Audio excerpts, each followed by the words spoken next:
Self में tutorial में फिर से आप सभी का स्वागत है।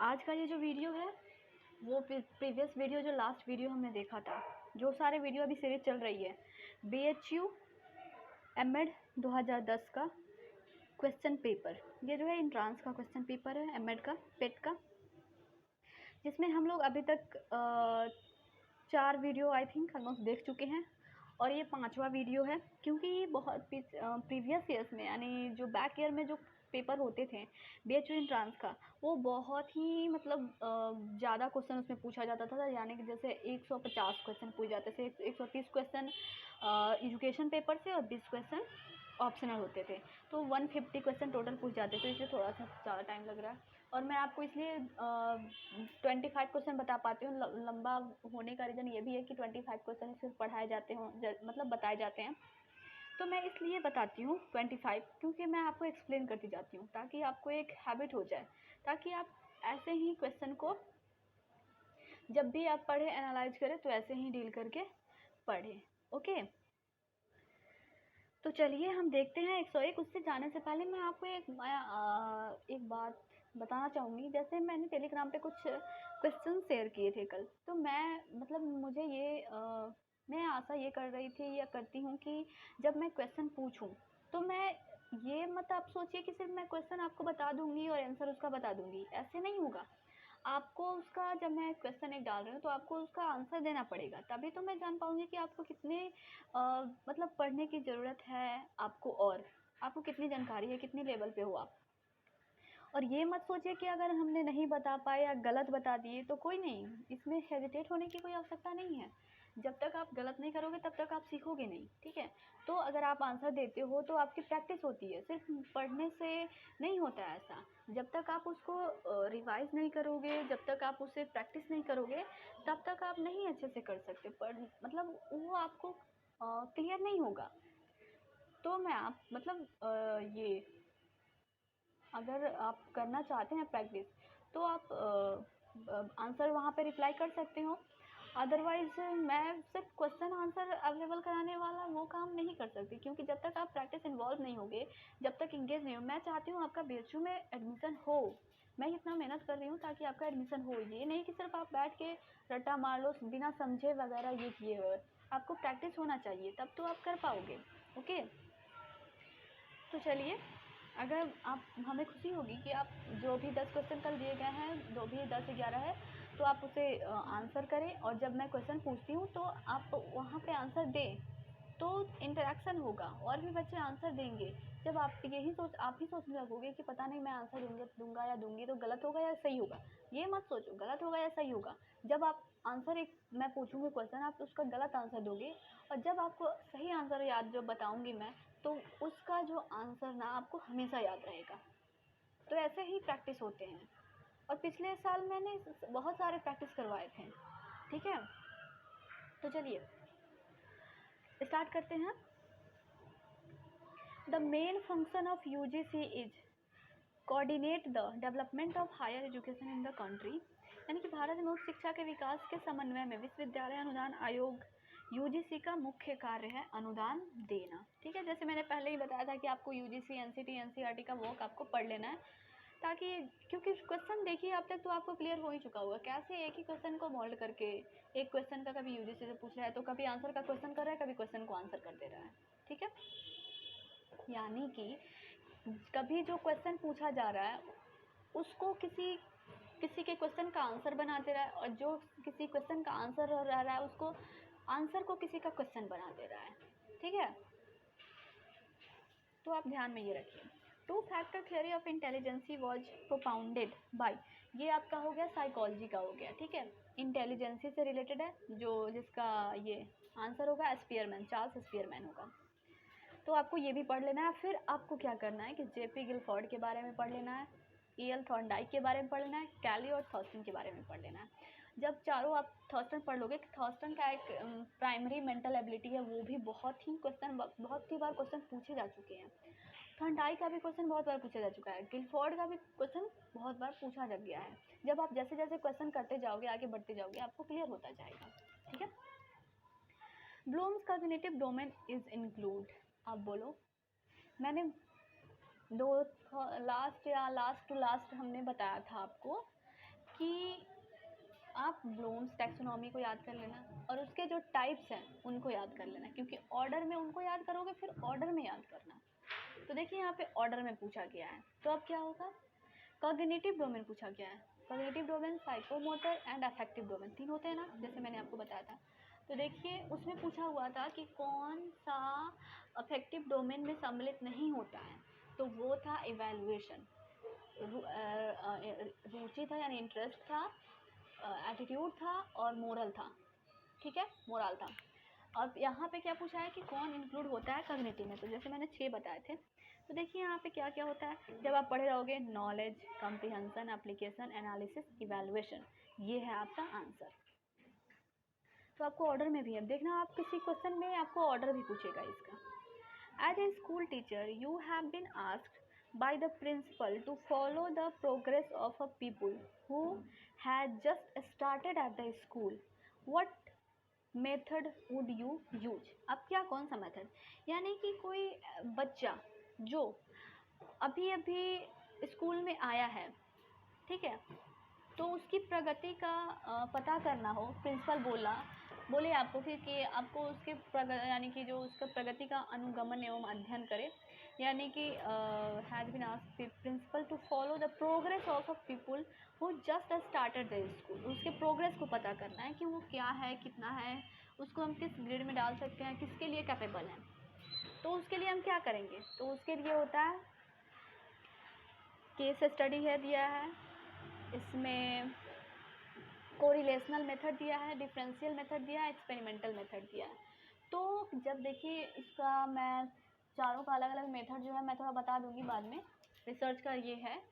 तो यहाँ पे आपको क्या करना है, केस स्टडी करना है। केस स्टडी, जब एक बच्चे की बात हो रही है तो केस स्टडी होती है, तो ठीक है, बस आप यहाँ पे ये ध्यान रखो, case study in the sense की केस स्टडी वो स्टडी होती है जिसमें हम किसी एक पर्सन का, एक यूनिट का, अब एक यूनिट में एक सोसाइटी भी हो सकती है, एक पूरे क्लासरूम भी हो सकते हैं और एक सिंगल बच्चा भी हो सकता है, तो उसका हम अध्ययन करते हैं इन डेप्थ। और इसमें हम उसके फैमिली से, उसके फ्रेंड्स से, उसके पीयर्स से, उसके टीचर से, प्रीवियस स्कूल्स के रिपोर्ट से, हम सारे जगह से डाटा कलेक्ट करते हैं। ठीक है,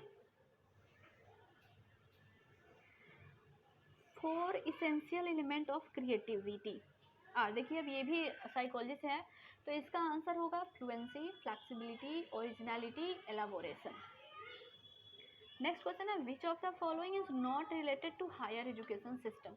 अब देखिए निम्नलिखित में से कौन भारत में उच्च शिक्षा पद्धति से संबंधित नहीं है, तो डीईसी है, distance education, distance council of distance education, okay, NAAC, national council of accreditation assessment and accreditation, I think yes, और ICSSR यानी इंटरनेशनल ऑल इंडिया या all India council of social science research. तो ये सारे higher education है, लेकिन CBSE क्या है, CBSE सेकेंडरी बोर्ड के लिए, तो वो हो जाएगा आंसर। जब आपको इस तीनों के बारे में पता होगा तो CBSE आप तो अचानक क्या कि इजीली आप लगा सकते हो। DEC पता होना चाहिए, नैक तो आपको पता होगा, DEC आई थिंक हमें लगता है थोड़ा सा कन्फ्यूजन है आपके लिए, तो समझ लीजिए क्या बोला था मैंने, council of distance education. Characteristic is not of infancy यानी dependency on others, full of morality, rapidity in mental activities, rapidity in physical development. तो इसका आंसर होगा फुल ऑफ मोरालिटी। इन्फेंसी का कौन सा कैरेक्टरिस्टिक नहीं है, तो फुल ऑफ मोरालिटी वो नहीं होता। विच of the following is not a name of N ancient Indian university, यानी निम्नलिखित में से किसका नाम प्राचीन भारतीय विश्वविद्यालय में नहीं है, तो आपको पता होगा कुरुक्षेत्र जो है ये प्राचीन विश्वविद्यालयों में नहीं है, कुरुक्षेत्र अभी हरियाणा में है, तो इसको हम क्या एंशिएंट में नहीं रखते हैं क्योंकि एंशिएंट है ही नहीं। नालंदा है, तक्षशिला है, विक्रमशिला है। ठीक है, तो ये आपको हिस्ट्री ऑफ एजुकेशन में आपको पढ़ने को मिल जाएगा। सर्वप्रथम बुद्धि परीक्षण विकसित किया था किसने, बिने ने। विनय ने ही न्यू डाला था। बुद्धि परीक्षण उन्होंने नहीं किया था, लेकिन उन्होंने इंटेलिजेंसी स्केल को डेवलप किया था, इंटेलिजेंसी टेस्ट को नहीं किया था, लेकिन रिसर्चर ने नाम दे दिया तो दे दिया। भारत में यूजीसी की स्थापना का वर्ष आप देखिए, उधर बोला यूजीसी का काम क्या है, अब बोला यूजीसी की स्थापना कब है। ठीक है, तो यूजी की स्थापना वर्ष क्या हुआ यूजीसी की? 1956, क्योंकि 1953 में एक्ट लागू हुआ था, अभी वो इस्टेब्लिश नहीं होता, पूर्ण रूप से इस्टेब्लिश कब हुआ? 1956 में। आपस में सूचनाओं के विनियमन हेतु दो या दो से अधिक कंप्यूटरों का अंतर संबंध कहलाता है इंटरनेट। इसके बारे में अगर पढ़ना हो तो मेरे यूट्यूब चैनल पे आप कंप्यूटर जो प्लेलिस्ट है उसे देख सकते हैं, वहाँ पे अवेलेबल है। Mental as of 15 year. Okay, ये मैथ्स आ गए तो आपको सॉल्व करके बताना होगा, है ना। मैं ब्रश को थोड़ा निकाल लूँ ताकि आपको एडिट करके बता सकूँ। देखिए ये जो बोल रहा है कि 15 वर्ष के एक 9th कक्षा के विद्यार्थी की मानसिक आयु, तो क्या बोला? मेंटल एज कितना है? 18 ईयर्स। ठीक है, उसकी बुद्धि लब्धि होगी, ठीक है। तो इसका फॉर्मूला जो होता है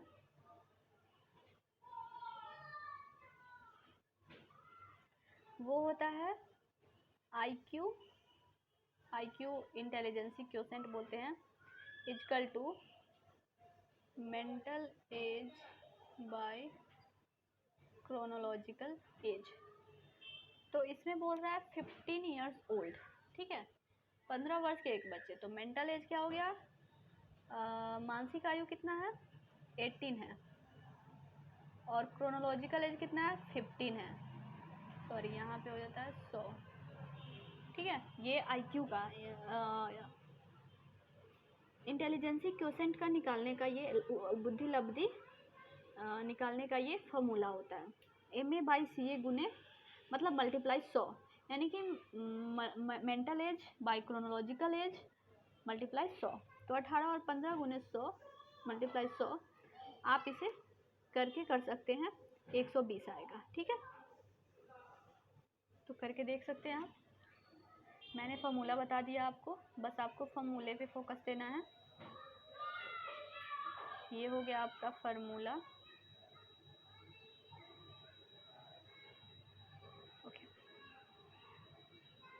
तो इसका आंसर होगा 120। अब आया शरीर के अवयवों के आकार में वृद्धि जिसका मापन अथवा परिमाणीकरण किया जा सके कहलाता है। ये तो आपको पता ही होगा कि जिसको हम मेजर्ड कर सकते हैं, क्वांटिफाइड कर सकते हैं, वो क्या कहलाता है? वो ग्रोथ कहलाता है, क्योंकि डेवलपमेंट को हम मेजर नहीं कर सकते। विच of the following is not a teacher controlled strategy. ठीक है, तो निम्नलिखित में से कौन सी शिक्षक नियंत्रित व्यू रचना नहीं है? तो यानी कि नहीं है। तो देखिए यहाँ पे बोल रहा है टीचर सेंटर, टीचर कंट्रोल या टीचर सेंटर।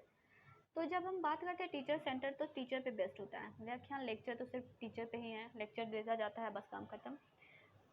प्रेजेंटेशन डेमोन्स्ट्रेशन भी वही करता है, ट्यूटोरियल तो उसी का होता है। क्या नहीं है? तो प्रोजेक्ट नहीं है, क्योंकि प्रोजेक्ट में बच्चा खुद से इन्वॉल्व होके काम करता है। और इसको प्रोजेक्ट मेथड को किसने दिया था? किलपैट्रिक ने दिया था, जो जॉन डीवी के स्टूडेंट थे। विच of the following is not a descriptive statistic. निम्नलिखित में से कौन वर्णात्मक सांख्यिकी नहीं है? तो देखिए वर्णात्मक एक होता है डिस्क्रिप्टिव, एक होता है इन्फ्रेंशियल। इन्फ्रेंशियल में होता है हम जो सारे डाटा का, हम डाटा जो मेजरमेंट ऑफ सेंट्रल मेजरमेंट जो होते हैं, मेजरमेंट ऑफ सेंट्रल टेंडेंसीज से जो हमें फाइंडिंग मिलती है, तो उसका हम इन्फ्रेंस उसका निकालते हैं। ठीक है, तो इसमें जो है ये तीनों ऊपर का जो है आंसर उसका है, मतलब वर्णात्मक सांख्यिकी है, जैसे औसत, standard, dispersion, average, correlation, graphical presentation, ये सारे के सारे मेजर ये हैं। डिस्क्रिप्टिव है, डिस्क्रिप्टिव इन द सेंस हम लिख देते हैं, उससे लिख करके, मतलब लिखने का इधर डिस्क्राइब करते हैं, पूरे डाटा का जो है हम एक समराइज रूप में, लेकिन आदर्श के आधार पर जनसंख्या लक्षणों का आकलन करना यानी अब्स्ट्रैक्ट, ठीक है, तो हम अनुमान लगाना इन्फ्रेंस, तो ये है, ये नहीं है, ये स्टैटिस्टिक का है, मैं बताऊंगी आपको, डोंट वरी, चार्ट है आपको मैं बता दूंगी और टेलीग्राम पे सेंड भी कर दूंगी। Find out the mental as of 16 years. अब देखिए यहाँ पे बोल रहा है, यहाँ पे मैंने find out the mental as of 16 years old student who has on IQ of 125। आप यहाँ पे IQ दिया है और क्या मानसिक आयु की गणना करना है और क्रोनोलॉजिकल दिया है। तो IQ के जगह पे जैसे मैंने फार्मूला बताया आपको, IQ is equal to mental age divided by chronological age multiply 100। तो इसको क्या करना है आपको, IQ के जगह पे क्या लिखना है, 125 इक्वल टू मेंटल एज क्या है, मेंटल एज नहीं है, मेंटल एज, अब या आप इसे x भी मान सकते हैं, बाई 16 मल्टीप्लाई 100। आप इसे करोगे निकाल के, इसका बेस आंसर आएगा, ठीक है। क्लोज, अगर आपको इसमें कोई प्रॉब्लम होता है मैथमेटिक्स में, जो भी क्वेश्चन में आते जाएंगे मैं बताती जाऊंगी, तो आप हमें कमेंट कीजिएगा, मैं उसको एक्सप्लेन कर दूंगी, अच्छे से बना करके टेलीग्राम पे सेंड कर दूंगी जो चैनल है। College college circuit television is useful in the following teaching learning situation. तो बोल रहा है क्लोज, सॉरी कॉलेज में पढ़ रही हूँ, मेरे माइंड में अभी प्रेजेंटेशन को प्रेजेंट करना था, तो उसी को लेकर मैं अपना प्रिपरेशन कर रही थी, तो वहीं बोल रही हूँ कॉलेज कॉलेज सर्किट टेलीविजन निम्नलिखित में से किस परिस्थिति में उपयोगी है। तो ये है केवल सीमित विद्यार्थियों की संख्या वाली कक्षा में। ये टीचिंग एड्स है, मैं बता दूंगी आपको, मैं तो भूल ही गई थी वीडियो बनाना, लेकिन मैंने सोचा चलो बना देती हूँ, क्योंकि आप लोगों का एग्ज़ाम पता नहीं कब निकल जाए। Memory consist of following 3 separate but inter related components, यानी स्मृति की रचना निम्नलिखित किन 3 पृथक परंतु अंतर संबंधित घटकों से होती है। तो ये हो जाएगा आपका perception, encoding and retrieval. Next question है, which one of the following is not associated with the theory and practice of program instruction, यानी इनमें से कौन एक अभिक्रमित अधिगम के सैद्धांतिक एवं व्यवहारिक पक्ष से संबंधित नहीं है। तो क्राउडर है, प्रेसी है, BF स्किनर है, लेकिन रॉबर्ट ग्लाइजर नहीं है। ये जो है आपका टेक्नोलॉजी ET का है। मैं इसका एक टेबल है, मैं उसको आपको बता दूंगी, बस आपको ये फोकस करना है कि एजुकेशनल टेक्नोलॉजी से है। Median class of a distribution of score of 15 student has a frequency of 10. The cumulative frequency before median class intervals is 22. Find out the median for this distribution. इसका answer होगा 171। मैं इसको आपको math इसका solve करके आपको Telegram पे send कर दूंगी, आप वहाँ से देख सकते हो, जो टेलीग्राम सेल्फ में ट्यूटोरियल टेलीग्राम चैनल है उस पर आप वहाँ पे देख सकते हो, ठीक है। मैं इसका लिंक जो है इसमें डिस्क्रिप्शन बॉक्स में डाल दूँगी, ताकि आप इजीली वहाँ पे पहुँच सकें इस मैथ को, क्योंकि ऐसे ही मैथ बहुत सारे आते हैं स्टैटिस्टिक में, और मैं जो भी फार्मूले हैं मैं लास्ट में मेन फार्मूले हैं वो मैं आपको अवेलेबल करा दूँगी, क्योंकि एक बुक में सारे जो फार्मूला है वो नहीं अवेलेबल मिलता।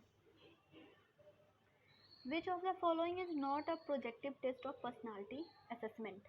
पर्सनालिटी का असेसमेंट, ये जो आपने पढ़ा होगा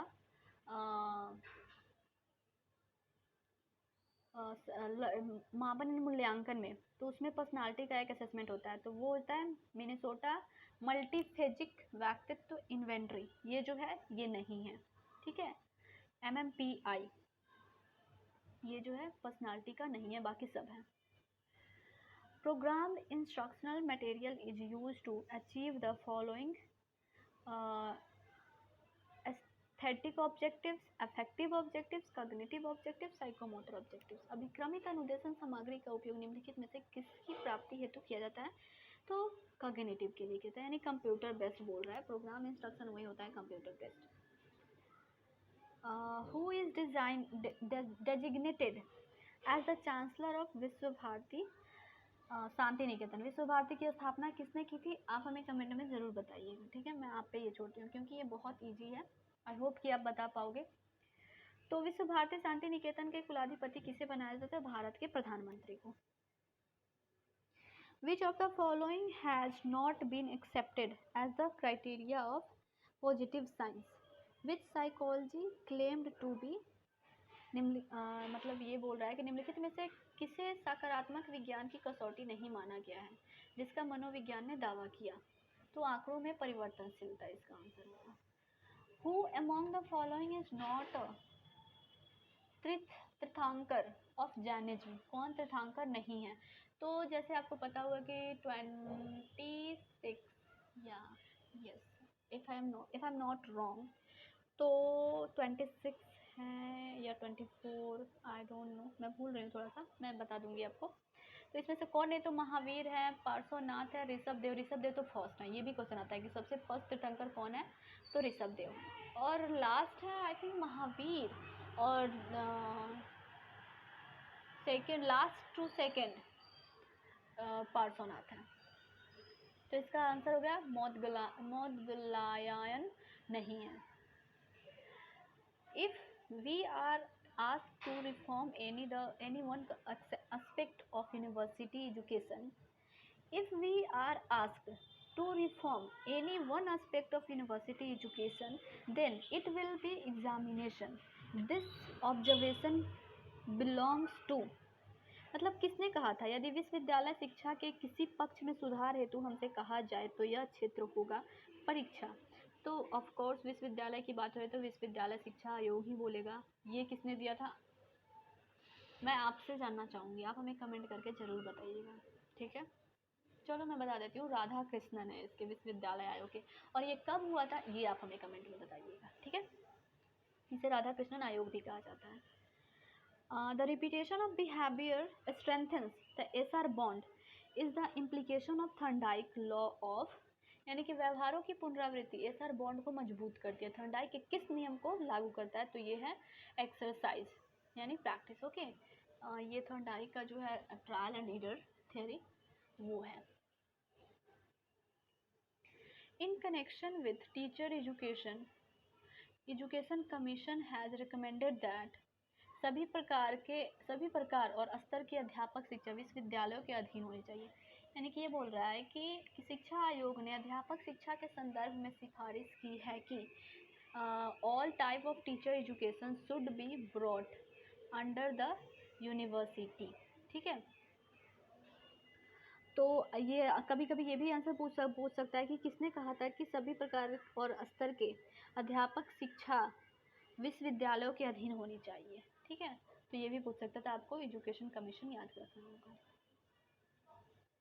नेक्स्ट क्वेश्चन है, which of the following subjects are excluded from state and concurrent list of the 7th schedule of the constitution of India. निम्नलिखित में से किन विषयों को भारत के संविधान की 7वीं अनुसूची की राज्य और समवर्ती सूचियों में से बाहर रखा गया है। तो ये आपका आंसर होगा केंद्रीय विश्वविद्यालय को, सेंट्रल यूनिवर्सिटी को, ठीक है। अब हम बताइएगा एजुकेशन को कॉन्करेंट लिस्ट में कब डाला गया, कब सम्मिलित किया गया। विच of the following great educators first started supervising the practice and teaching of the teachers. निम्नलिखित में से कौन सा महान शिक्षा शास्त्री जिसने सर्वप्रथम अध्यापकों के शिक्षण, तो ये बोल रहा है कि निम्नलिखित में से कौन महान शिक्षा शास्त्री जिसने सर्वप्रथम अध्यापकों के शिक्षण अभ्यास का पर्यवेक्षण प्रारंभ किया था, कौन सा वो एजुकेटर था। तो इसका आंसर होगा पेस्टोलॉजी, ठीक है। तो ये आई थिंक ये रहा आपका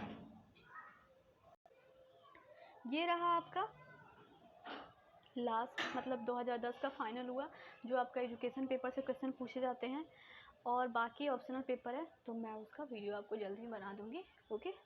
so thank you so much. अगर आपको ये वीडियो अच्छा लगा हो तो लाइक करें, शेयर करें, फ्रेंड्स में ज़्यादा से ज़्यादा सब्सक्राइब करें, और जो ग्रुप डिस्कशन हो रही है तो उस पर अगर आप ज्वाइन करें तो आपके लिए अच्छा रहेगा, आपकी प्रैक्टिस होती रहेगी। ओके, सो तब तक के लिए टेक केयर, मिलते हैं नेक्स्ट वीडियो में। Thank you so much, take care, bye bye.